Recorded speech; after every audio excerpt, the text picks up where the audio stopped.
Aí falei, bom, uma coisa que nem todo mundo já ouviu do Carlinhos, creio que pouca gente ouviu, e muito mais gente precisava ouvir, precisa, é daqueles 3 anos também que você viveu na Angola. Depois a gente volta para outros assuntos. Mas Legal. se você... Aquilo foi na década de 80, não foi? Foi de 90, aliás, 90. 91, maio de 91 a final de 93. Então passei 91, 92 e 93, né? Eu Uhum. estava num encontro, não sei se era da Fraternidade Teológica Latino-Americana, eu sei que eu estava num encontro em Alagoas, Maceió, Alagoas, ou Uhum. numa cidade próxima, quando à noite a Dinha, falando comigo, disse que o Manfred, nosso amigo de alma e coração, tinha me É, ligado, me procurando, sabendo se eu topava ir para Angola. Aí deixou uma mensagem dizendo, diga a ele que eu sou tão amigo dele que quero mandar para um país que está numa situação de guerra. Brincou e tal. Aí ela disse, será que ele topa? Ele disse, pastor, ele vive falando nessa história de viver um tempo da vida dele na África. É mesmo, é tal. Então eu aceitei o desafio de ir para Angola. Maio de 91, aham. havia acontecido o acordo de paz. O país já estava há mais de 30 anos de guerra civil. Dois líderes principais, o Savimbi e o Eduardo dos Santos, MPLA e a UNITA, e a guerra civil Uhum. controlada pelos dois, alimentada possivelmente por um grupo pelos norte-americanos e outro pela antiga União Soviética, e a guerra estava Uhum. lá. Aí houve o acordo de paz e eu fui nesse período para pensar no trabalho da Visão Mundial de forma mais com o que a Visão Mundial chama de transformação social, projeto de desenvolvimento. O escritório era em Uhum. Windhoek, na Namíbia. E aí eu fui, fiz a visita e resolvi que o escritório deveria ser em Luanda, no ambiente mais conflituoso. Depois de um certo Uhum. período, eu levei a esposa e os filhos, porque achei que estava adequado para levá-los. Houve o acordo de paz, o processo eleitoral, e um dos grupos não aceitou o resultado da eleição.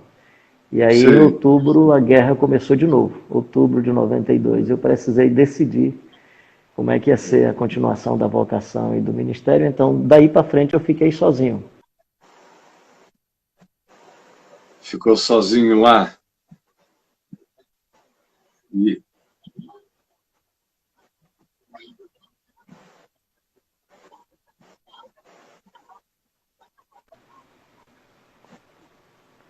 Tá falhando aqui, Caio? Será que é a minha internet? Mas deve ser, a sua é muito boa aí. para mim, está falhando um pouco o que você está falando, mas pode ser qualquer coisa, né? E Tá. você está me ouvindo bem? Muito bem. Quando você fala, Me escuto muito vendo bem, bem? vendo bem para valer. Tá legal demais. Sempre Eu estava gracioso. ouvindo, você tava falando do que aconteceu lá em Angola depois das eleições e como um grupo não aceitou e o desenvolvimento daquele processo, quando a gente parou aqui por causa dessa suposta falha. Tá. E aí foi quando a guerra foi se acentuando de novo. E eu lembro, tinha um paiol de bombas clandestino, por isso que eu não sabia que existia o paiol de bombas clandestino. Um Uhum. grupo veio, metralhou os soldados e bombardeou, tocou fogo no paiol de bombas, e o danado ficava a menos de 100 metros da minha casa. E foi uma Aham. noite muito difícil. Foi aí quando eu tomei a decisão que a Dinha e a Kelvinha e o Carlos Filho deveriam voltar Aham. para Fortaleza. Ele tinha 12 anos, ela tinha 9 anos. E só um detalhe interessante, porque nesse momento eu fiquei naquele conflito se eles deveriam vir ou não. E aí nós tivemos um momento de bate-papo e a Kelvinha falou uma coisa muito interessante. Ela disse: pai, você e a mamãe não dizem que vocês consagraram a vida da gente para Deus desde o ventre, que vocês sempre oraram para a gente? Por que nós não podemos agora consagrar o papai para Deus? E a gente oferece É, para ele fazer a missão que Deus está mandando que ele faça. Então, cara, depois é. dessa frase de uma criança, essa elaboração de uma criança de De 9 nove anos, anos. caramba, eu digo, aí decidimos que eu ia continuar um tempo a mais. Então, fiquei um bom tempo. 6 meses depois, a Dinha, que é uma pessoa fantástica, de uma entrega plena, resolveu ficar também mais 6 meses. Depois que eu fiquei 6 meses no país, sozinho, ela foi, ficou 6 meses. E nós somos uma família com muitos vínculos, pessoas maravilhosas, e a família ficou cuidando dos meninos. Eu acho, não estou dizendo que ninguém tem que fazer isso, mas no nosso caso, acho que os meninos até amadureceram precocemente, aprenderam a enfrentar a vida, aprenderam a... Provavelmente tenham amadurecido bastante. Essas circunstâncias são profundamente emancipadoras na vida da gente. E todas elas na minha vida foram. E eu sei como é que funciona na vida dos meus filhos. Eu, desde cedo, comecei a colocá-los em situação de muita responsabilidade. E, por exemplo, com 16, 17 anos, eu emancipei todos dois. Se tornaram adultos plenos. Legal, que para legal. todos os efeitos. E meu pai, quando eu tinha 13 anos, ele me chamou e falou: olha, perante a lei você ainda é menor, mas aqui em casa você virou adulto. Que legal, que legal, que legal. Então eu olho para você, eu sei que você entende as coisas. Então, quem entende é adulto, fica da idade do que compreende.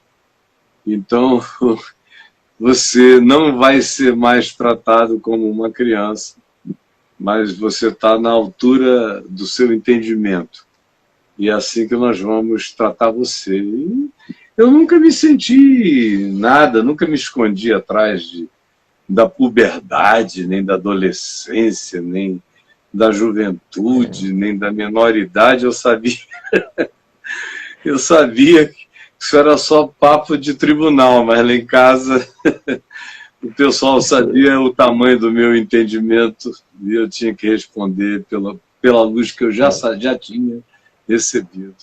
Mas olha só, teve aquele episódio que impressionou muito a Adriana, do caranguejo. Vocês estavam juntos em família, numa situação horrorosa, a guerra comendo solta em cima, e a aflição, sem comida, sem nada, e a família, e a oração. Como é que foi aquilo ali? Isso foi uma coisa muito interessante, porque foi um momento muito difícil, e foi antes desse momento, foi antes, uns 3, 4 meses antes da explosão desse paiol, que eu estava com muita dúvida sobre como é se eu, na verdade, estava dentro da vontade de Deus, se tinha algum sinal para permanecer. Eu sempre digo que a vontade de Deus está muito explícita nas Escrituras, mas tem dados momentos da vida que a gente precisa de uma manifestação que não seja tão natural. Mas eu não fiz nenhum pedido dessa natureza. Depois é que eu fiz a elaboração e percebi que Deus estava no controle desse negócio todo, né? Era uma sexta-feira. Aí o Carlos Filho foi e lamentou, a gente sentado assim em torno da mesa, ele disse: puxa vida, a gente vivendo aqui essa situação, quando eu queria trigo, eu tinha que pegar avião do pessoal da Asa de Socorro, né? Mission Aviation Fellowship, que é a Asa de Socorro aqui no Brasil, a gente ia para Namíbia, pegava alguns produtos e trazia. Naquela semana eu tinha conseguido trigo, algumas coisas, dava... Bem, aí a gente sentado aí dizendo: pô, pai, a gente sentado aqui, eu podia estar lá em Fortaleza, na Praia do Futuro, comendo caranguejo. Aí começou a reclamar da falta de caranguejo. Aí eu escutei aquilo, lamentei um pouco e não queria que eles vivessem a situação que eu estava vivendo. E aí, quando, num dado momento, a Dinha ia para a casa de um casal amigo nosso, que estava 15 dias depois. Aí o pessoal trazia os vídeos, colocava na televisão, aí a gente via jornal, tal. Ela foi antes de que eu pudesse ir. Quando ela foi saindo, ela deu um grito, né? E aí era noite. Quando eu fui para ver o susto que ela tinha tomado, a gente tinha sido alertado sobre umas cobras venenosas que tinham nessa região, e aí eu pensei que tinha sido alguma coisa dessa natureza. Quando eu colhei, tinha no canto da parede, rapaz, mas era um caranguejo. Depois é que eu percebi que no Pacífico tinha aqueles... Eu nunca tinha visto um caranguejo daquele tamanho, era um caranguejo enorme.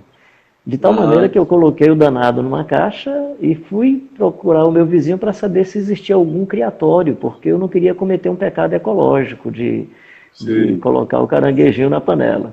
No final das contas, nós colocamos o caranguejo na panela, fizemos uma farofa muito legal, para isso já no domingo à tarde, e quando nós estávamos degustando Você primeiro foi atrás de saber se tinha um criador ali por perto? Exato, alguma coisa. Eu fiquei assim, preocupado de não estar cometendo nenhum pecado ecológico ou tirando alguma coisa que fosse de alguém. Defraudar o irmão. Exatamente. Né? Então, uma possibilidade. Fosse eu ali embaixo daquele porão mesmo, lá com aquela areia, foi assim num lugar meio arenoso, alguma coisa assim, eu já ia agradecer ao Criador. E não ia procurar criadouro nenhum. Você é assim com ele, cara, aí já sabe que é dele mesmo. Aí, veja bem, tem uma explicação racional que pode ter acontecido, ou seja, existe um rio seco que dá mais ou menos 6 quilômetros de onde nós morávamos, que esse danado pode ter vindo aí por esse rio, porque não tinha nada. Mas o fato é que quando nós estávamos degustando, me veio a elaboração. Por isso que eu digo, se o cara não acredita que uma jumenta falou, não vai acreditar que um caranguejo falou. E aí quando nós estávamos à mesa, me veio essa elaboração, que foi...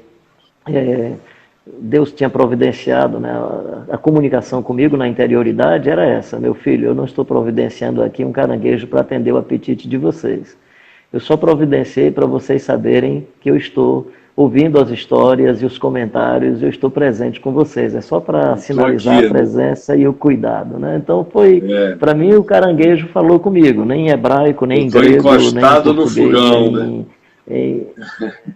Eu estou aqui, lado a lado com vocês. Essa era a comunicação. Estou aqui, estou sentado nessa mesa, estou sentindo o cheiro aqui desse fogão, estou ouvindo esses sussurros, conheço todos os desejos do coração. As dores. Então toma um caranguejo em memória de mim. Em memória de mim. Celebra essa ceia e em memória. E outra coisa boa, é que era em memória dele, não tinha nenhum traidor, pelo menos naquela ocasião. Não. Graças a Deus.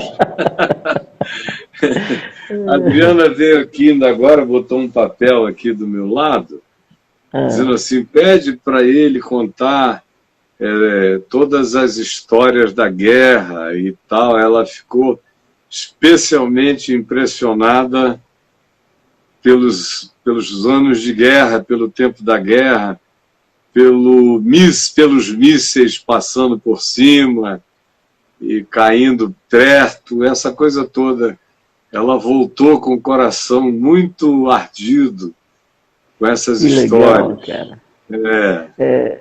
Nessa noite, como a situação estava muito complicada, eu tenho um amigo que é o Luiz Cláudio, eu tinha 2 amigos que eram funcionários da Odebrecht, que eram assim, pessoas evangélicas que nos apoiaram muito, às vezes levavam os meninos, a gente, para ter um dia de refrigério lá no ambiente deles, que era muito agradável. Quando a coisa ficou muito complicada, ele ficou tão preocupado com a gente, que ele disse, rapaz, eu vou para o Rio, falei com o pessoal, vocês podem ficar lá na nossa casa, está desocupada, e ele cedeu a casa para a gente ficar um tempo. E eram casas construídas, casas pré-moldadas, né?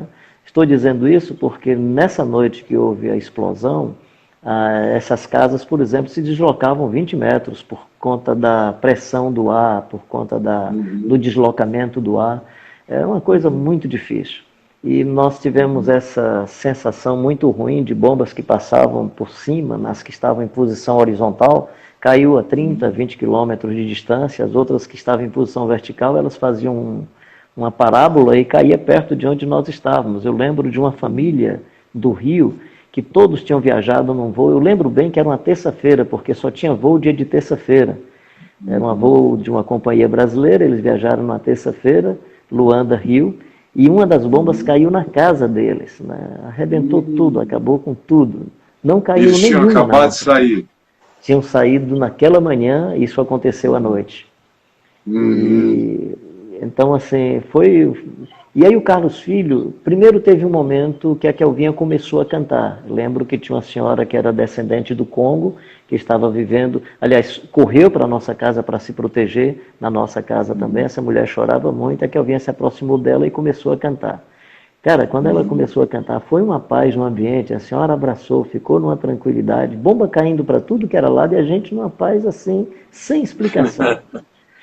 O Carlos Graças a Filho Deus. fez uma oração, e a oração do Carlos Filho, ele não entendia sobre bomba, ele não entendia nada. Ele disse, Senhor, manda uma chuva, manda uma chuva. Cara, começou a chover, Luanda não chove frequentemente. Aham. Eu tinha essa data na memória, eu sei, se eu não estou enganado, é 27 de outubro de 1992. Eu sempre digo isso para que as pessoas identifiquem essa chuva de madrugada em Luanda, que é um lugar que chove muito pouco. No outro dia a gente ouviu os comentários que foi exatamente aquela água que refrescou o paiol de bombas e que se tivesse Aham. continuado com a mesma temperatura tinha sido um desastre muito grande. Então, assim, Aham. eu, inclusive, naquele dia que você conversou comigo, dizendo, cara, você tem que falar mais sobre isso. Eu digo, cara, é que eu fico sem jeito de... Mas tem que contar essas Aham. coisas. Você me animou a isso, eu estou abrindo o coração para contar essas coisas aí para o pessoal perceber o poder de Deus, a graça de Deus, a bondade de Deus. E fico feliz porque não era oração feita pelo Carlinhos. Era o filhinho de 12 anos, que era mais crente do que o pai. Aham. Que coisa boa. Coisa linda, meu irmão. Eu acho que você devia contar, você e a Dinha, muito mais as histórias desse período, que foram tão ricas, foi um período tão intenso e de aprendizados tão novos, de tantas coisas para vocês. E hoje em dia, em alguns aspectos tão distantes da maioria das pessoas e do modo como a gente está vivendo, e alguns não têm a menor ideia de como é isso, ou do nada se oferecer para isso, para viajar para um negócio desse com a mulher e 2 filhos. A moçada não tem mais a menor ideia de como antigamente essa era uma possibilidade de fé no coração dos crentes.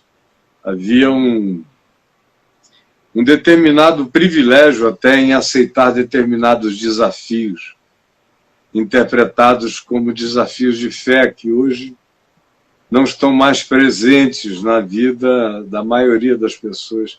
Antigamente, essa resposta era possível, hoje ela é completamente improvável. E você encontra até algumas coisas assim, eu mesmo já encontrei, bastante em gente sofrendo de insanidade mental. Falando sério. Me aparece muita gente assim sofrendo de insanidade, querendo vender a casa, gente que já saiu do emprego público e já saiu fechando tudo, vendendo tudo, vem aqui e dizendo, não, fiz isso tudo porque o Senhor Deus me ordenou através do Senhor. Aí eu digo, de mim? Como? Não, o senhor estava falando, eu fiquei ouvindo, eu entendi. Eu entendi, fiz tudo isso. Olha, não foi um caso só desse tipo e nem de muitos outros da mesma gravidade de decisão.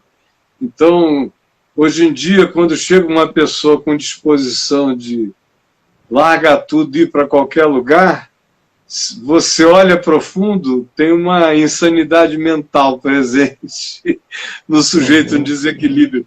Antigamente, não era assim, você via as pessoas mais lúcidas, tomando decisões em fé por convicções espirituais, de fazerem renúncias e deixarem coisas para trás, e partirem sem saber para onde iam, literalmente andando no espírito de Abraão, que foi sem saber para onde ia.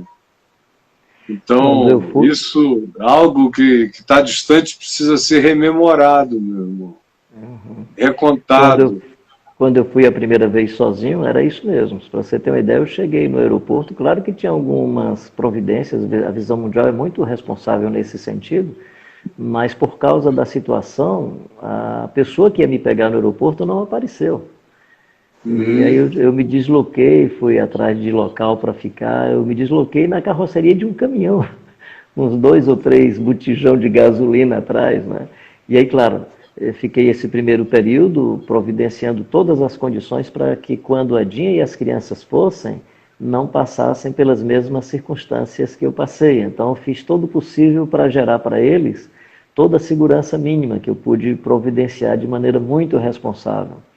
E tem uma outra história, que essa marcou muito a vida da gente. Foi um sábado de manhã, eu peguei uns recursos que eu tinha, eu ia ajudar uma missionária brasileira. E eu e a Dinha saímos muito cedo. E já estavam esses rumores, a gente sabia mais ou menos os locais onde você tinha possibilidade de tiroteio. Eu tinha todo esse mapeamento exatamente para andar com certo cuidado e saber aonde que deveria socorrer pessoas. Mas nessa manhã, era um dia de sábado, eu ia para ajudar essa senhora. E quando nós chegamos numa estrada, numa estrada asfaltada, 4 caras armados de metralhadora, eles pararam o nosso carro, pediram o documento, e eu tinha o meu cartão diplomático, porque por conta da atividade da Visão Mundial, a gente tinha um cartão diplomático que era fornecido pelo Ministério de Relações Exteriores. Então, eu tinha o meu cartão diplomático, ele sempre servia para você apresentar para alguém, o cara reconheceu o seu trabalho, a sua tarefa. Eu apresentei o meu cartão diplomático, o cara pegou na mão, amassou e botou no bolso, amassou mesmo, né? E eu fiquei olhando, ele esperou que mais 2, 3 carros saíssem, aí disse: agora nós vamos levar o senhor. Eu digo: levar para onde? Nós vamos levar. Eu digo: mas para onde vocês estão me levando? Vai dirigindo aí, você não tem que saber para onde é que vai. Aí o cara entrou dentro da boleia do carro, era um carro com 2 boleias, carroceria. Os outros 3 armados entraram na parte atrás da carroceria, ele ficou no banco atrás, a Dinha sentada na frente, ele aqui atrás, ela sentada no banco do passageiro, ao meu lado, e eu só pedi para ele colocar o cano da metralhadora para fora. Eu tenho esse negócio comigo, sempre que o cara chega, eu peço alguma coisa para eu começar a liderar. Aí quando ele colocou o cano da arma para fora, eu digo: eu já estou liderando, o cara já está me obedecendo, né? Eu digo: o senhor pode colocar o cano dessa arma para fora? Ninguém vai reagir, não vai ter problema. Ele colocou. Eu digo: poxa, eu comecei a liderar esse cara. Mas assim, na verdade eu não consegui identificar de que grupo ele era, se era simplesmente um pessoal fardado, não tinha nenhuma referência nas fardas, né? Nós chegamos numa estradinha carroçal, eles mandaram eu entrar à direita, eu entrei, e aí eles mandaram eu descer. Eu desci. Isso durou mais ou menos de 7 horas da manhã até mais ou menos meio-dia. Era muita pressão psicológica, gritava. A Dinha ficou no carro e eles conversando comigo, e eu perguntava se eles queriam o carro, o que é que queria e tal, tentava dialogar. Aí um me afastava para um lado, os outros iam conversar mais ali, até que um deles saiu para um canto assim um pouco distante. A impressão que ele me deu é que ele foi fazer xixi, qualquer coisa assim. Eu fiquei olhando, o cara ficou meio distante. E o meu olhar estava mais focado nos 3, aqui onde eu estava mais perto, o outro distante, eu não foquei muito o olhar para cima dele. Esse cara voltou, se interpôs entre eu e os outros 3 e começou a gritar com os 3 amigos dele. Eu pensei que isso fazia parte de toda uma forma de cenografia. E alguma coisa dessa natureza, uma liturgia perversa, qualquer coisa assim. E aí ele começou a gritar, e aí se virou para mim, ficou de costa para os 3 amigos e mandou que eu fosse embora. Eu imaginei que ele vão metralhar e vão dizer que eu fugi, e por isso metralharam e tal. E nessa semana já tinham assassinado 14 estrangeiros, né? Portugueses, canadenses, e eu estava com essa preocupação. E aí ele mandou que eu fosse. Eu fui imaginando acontecer algum tiro. Entrei no carro, dei partida no carro, dei um pouquinho de ré para... Cara, quando eu entrei no asfalto, olhei para a Dinha e disse: Dinha, tem alguém orando pela gente em algum lugar desse mundo. Deus nos livrou, Deus nos livrou. Realmente aconteceu. Quando eu desci, logo depois de alguns meses, desci em Fortaleza num voo, Altevi, que foi meu professor de jiu-jitsu, que você conheceu aqui em Fortaleza, pastor ali na igreja do Parque Araçá. Altevi, pessoa maravilhosa. Quinta noite, exatamente. Aí eu perguntei para ele perguntou: o que é que você estava fazendo tal dia, tal hora? Nós fomos ver o fuso horário, foi exatamente o horário que ele sentou na mesa dele em casa, olhou para a esposa e disse: eu não vou almoçar agora, eu preciso me ajoelhar para orar. Era jantar, eu creio. Eu preciso me ajoelhar para orar pelo Carlinhos e a Dinha, que eles estão passando por algum problema difícil. Ele levantou-se e disse: estou em paz, Deus livrou de alguma coisa. Coisa linda. Então, assim, esses cenários... Outra coisa que eu aprendi nesse momento, né? A Dinha vinha do meu lado e ela vinha cantando aquela música: a minha vida está nas mãos de Deus, os meus problemas Deus resolverá. nenhuma turbação me desvanece, a minha fé está em Jeová. Eu não sei se também esse ato dela cantar, enquanto eu ia dirigindo o carro e o cara aqui atrás, porque o cara que se interpôs entre aonde eu estava e os outros três, foi esse cara que vinha dentro do carro. Eu não sei se ele ficou sensibilizado. Mas assim, uma coisa que eu descobri é que a Dinha, eu nunca tinha visto a Dinha cantando ópera tão bem, né? A minha vida está nas mãos de Deus. A vozinha trêmula, cara, cantando. Aí eu brinquei, inclusive, na hora que ela estava cantando, eu olhei para ela e disse, eu nunca imaginei que você cantasse ópera tão bem, para descontrair o momento e o ambiente, né? Uma soprano extraordinária com aqueles recursos de tremular a voz em alturas imensas. Você veja o que as circunstâncias misturadas com a fé produzem impressionante, na vida de uma pessoa. Coisa legal. Muito lindo, meu irmão. E olha só, e aí então foi no final, foi em 93 que vocês retornaram. O retorno foi fácil, Carlinhos? Sair de lá foi tranquilo? Não, para eles não foi. Nós conseguimos um voo, não tinha mais voo, não estava acontecendo mais não voo Luanda-Rio, que geralmente os voos eram Rio-Luanda, não tinha nenhum voo Rio-Luanda, Luanda-Rio, e aí tinha um voo, nós procuramos passagem, não encontramos, eu cheguei em casa dizendo para ela que ela disse, não, tem, pode ir voltar que tem. E aí nós voltamos na mesma agência, o Dinha é uma pessoa fantástica, cara. Aí nós chegamos, tinha passagem para 4 pessoas. Ela, Carlos Filho, a Kelvinha e a Rosinha, que era uma pessoa muito graciosa que foi morar com a gente nesse período para apoiar as crianças na área mais pedagógica. E, cara, tinha lugar para as 4 num voo que vinha era um voo da TAP, da companhia portuguesa. Ele vinha de Lisboa, Luanda e ia para Harare. E aí eu consegui tirar o pessoal para Zimbábue, para Harare, capital do Zimbábue, né? A saída foi muito difícil, porque havia o anúncio e as conversas, e isso era possível, isso aconteceu logo depois, umas 4 horas que o voo subiu, que um dos grupos ia atacar o aeroporto. Então, eu os coloquei no aeroporto, sem ter certeza que o avião tinha subido, e eles sem ter certeza que eu tinha escapado, né, que eu tinha ido para casa, mas conseguimos, graças a Deus. Não foi fácil. E aí o mais tenso não foi isso, é porque o Itamaraty mandou um avião para Luanda para levar os brasileiros, e aí a família ficou sem nenhuma notícia, porque eles estavam em Harare e eu estava em Luanda. E só para você ter uma ideia, nesse período, as comunicações assim internacionais, telefonema, por exemplo, eu conseguia numa sexta-feira, final da tarde. Então, cada sexta-feira, final da tarde, eu me comunicava com a minha família para dizer o que é que tinha acontecido e como é que estava. E naquela semana, só mais ou menos depois de 48 horas, é que eu soube do sufoco que o pessoal estava passando aqui.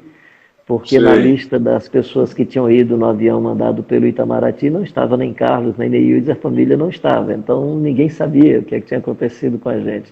Minha sogra, coitada, estava de fazer pena. Pensaram que tinham sido raptados ou alguma coisa assim. Qualquer outra coisa, exatamente. Não sabia do paradeiro, né? E aí eu consegui me comunicar com ela no hotel de Harare e pedi para imediatamente se comunicar com o pessoal aqui em Fortaleza. Mas essas coisas assim, a gente percebia em cada detalhe a mão e o cuidado de Deus de maneira extraordinária. E o que eu sempre digo, Caio, é que nessa convivência com o sofrimento e a dor do angolano e de outras comunidades que eu sempre convivi, eu dizia que eu evangelizava as pessoas e essas pessoas me humanizavam. Hoje eu digo que elas me humanizam e evangelizam. É uma via de duas mãos, sempre, né? E a outra coisa que eu aprendi com Angola foi a não contar mais a minha idade de maneira cronológica, né? Eu tenho 66 anos, mas eu sempre, por exemplo, os 3 anos de Angola eu conto como se fossem 30. O primeiro beijo que eu dei na Dinha, eu lembro até hoje, então esse negócio são uns 40 anos. Então eu tenho mais de 315 anos, né? Porque eu conto a vida baseado na intensidade vivida, né? Eu imagino, eu sei como é que é isso. Olha aqui essas alianças, ó. Olha aí, olha aí. 1, 2, 3, 4. Sabe por quê? Que a gente não tem uma só aliança de casamento. A aliança de casamento é essa aqui, que tem essa cruz, essa imagem aqui. Que legal. É que quando nós nos conhecemos, eu estava praticamente com certeza total de que eu ia morrer em no máximo uns 10 anos, se eu aguentasse. Muito. E a gente, naquela paixão, a gente se casou e botou essa aliança aqui. Aí, logo depois, deitados uma noite na cama, olhando para um futuro que na nossa cabeça era um futuro curto, querendo aproveitar tudo que a gente pudesse aproveitar um do outro, porque eu ia morrer. A perspectiva não era boa em relação a mim, eu tinha uma impressão de que eu ia morrer muito cedo. E aí a Adriana chegou para mim e falou, olha, vamos fazer o seguinte, vamos contar, eu quero fazer pelo menos 30 anos de casada com você. Então vamos contar cada 3 anos de casamento, 1 ano de... Quer dizer, cada 3 anos de casamento nós vamos contar 10 anos de vida comum. Aí nós fizemos isso. Nós pegamos eu tirei a aliança aqui, botei uma primeira antes dela, todas iguais à aliança que nós demos ao meu pai e à minha mãe. Aí ela entrou aqui, ó. Aí quando foi depois, no ano seguinte, no tempo aprazado, a Adriana falou, agora tá na hora de botar mais uma. Aí, ó, pô, botou mais uma. E aí foi e botou essa outra, que na realidade foi meu pai que botou. Porque o meu pai, quando estava entrando na sala de cirurgia, da qual ele ainda sairia, mas não mais com a mesma capacidade, e levou 2 meses morrendo, quando ele saía da primeira cirurgia, das muitas que fez naquele período, aliás, antes dele entrar, desculpa, ele tirou a aliança dele e me deu. E falou, você sabe de onde ela veio, você sabe para onde ela tem que voltar. Aí enfiou na minha mão, porque tinha sido eu que tinha dado a ele, e a Adriana que tinha feito questão de fazer essa simbolização nos 50 anos de vida dos dois. E aí a aliança eu carrego agora, a aliança dele. Graças a Deus nós já passamos os 8, os 10, já estamos em 20 anos, fazendo oração na alegria esperançosa de que ela consiga completar, e eu também, os 30 anos de casamento, sem precisar do recurso de contar em cada aliança, cada ano, 10 anos. Ou de cada 3 anos, 10 anos, como foi no início. Mas eu sei o que é isso, porque quando eu lembro que tudo que me aconteceu em 1998, com aquela guerra, foi uma guerra de outra natureza, mas uma guerra que me consumiu por inteiro, de dia e de noite, e que foi uma coisa de um poder devastador na minha vida. Quando eu me lembro que aquilo tudo aconteceu, a impressão que dá é que aconteceu a um homem com a minha idade, pelo menos hoje, com 65 anos. Mas não, aquilo tudo, com aquela grandiosidade, com aquele choque monumental para todo lado, aconteceu a uma pessoa que aos 43 anos de idade já tinha vivido quase 200. De tantos significados, de tantos amontoados, de tantos milhões de indivíduos e de acontecimentos. E quantas vidas eu vivi naqueles anos que eu tinha vivido até então. E quando eu olho para aquilo, e interessante que você só enxerga isso depois. Só enxerga isso depois de um tempo.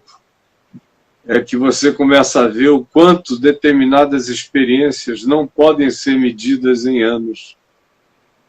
Elas, às vezes, elas representam anos seculares na vida da gente.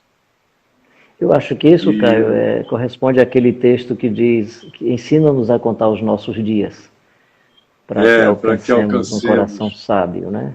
Então, eu acho que essa é uma maneira... Outra, quando você diz que elabora depois, eu gosto daquele salmo que diz que os velhos renovarão as suas forças, ou renovarão a sua juventude, e eu imagino, ficava sempre pensando, como que o velho vai renovar a juventude se a juventude não volta mais, né? E eu penso que esse texto refere-se às elaborações que nós fazemos desse passado da juventude. Olha, mas com certeza absoluta. O homem que envelhece lúcido percebe o envelhecimento com extrema juventude, até a morte. Tranquilo. Uma pessoa que não perde a lucidez não envelhece.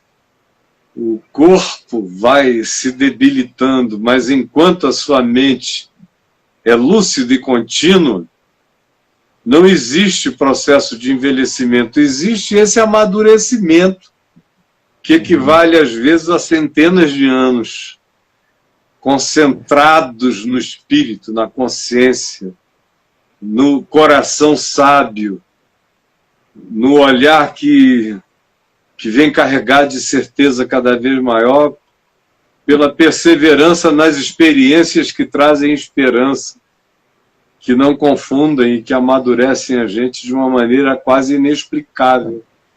Fantástico. Em relação ao todo da vida. Fantástico. E olha só, me diz uma coisa. Sim, pode falar. Você ia falar e depois eu... Não é que você falando sobre isso, né? Eu estava pensando de um dos meus sonhos de final de vida, né? Daqui de onde eu moro, que você teve aqui há poucos dias, até o cemitério onde o corpo do meu pai foi sepultado, do Gidel, meu irmão, de outras pessoas da família, dá mais ou menos 1h30, né? E assim, o meu desejo, quando eu estiver no momento, quero estar com lucidez e pelo menos conseguindo dar algumas passadas, porque o meu desejo de final de vida, assim, eu amo tanto a vida, que eu gostaria de ir a pé para o cemitério. Eu quero ir a pé, quero ir caminhando.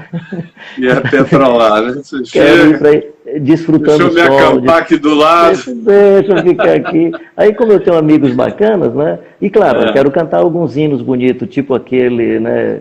Quando eu não tiver resposta para a complexidade da vida, eu prefiro a pureza da resposta das crianças. A vida é bonita e é bonita. E claro, eu vou estar indo para o cemitério, tem que cantar aquele outro hino. Ando devagar porque já tive pressa, né? E quero ir cantando com os meus amigos e amigas, se você estiver presente vai ser legal, porque assim, o que eu quero é ficar em pé, porque nem precisa gastar dinheiro com caixão, dá o caixão para um pobre. E aí assim, eu quero que os meus amigos estejam lá, para um amigo empurrar, aí empurra. Por que eu quero os meus amigos para empurrar? Porque nenhum vai querer empurrar. Então eu vou ficar um tempo mais ali. Todo mundo vai dizer, vamos ficar por aqui, Carlinhos, para que pressa? Não vai empurrar agora não, para que pressa? Chega, mano. Mas, ou seja, de enfrentar a morte como se ela não fosse, né? Eu sempre digo, eu espero que nesse momento eu tenha tanta lucidez que a morte saia deprimida e não eu. Mas com certeza absoluta, né, meu irmão? Você já é luz e vai explodir em luz e glória. Essa é a realidade, a gente explode em luz e glória, coisa linda.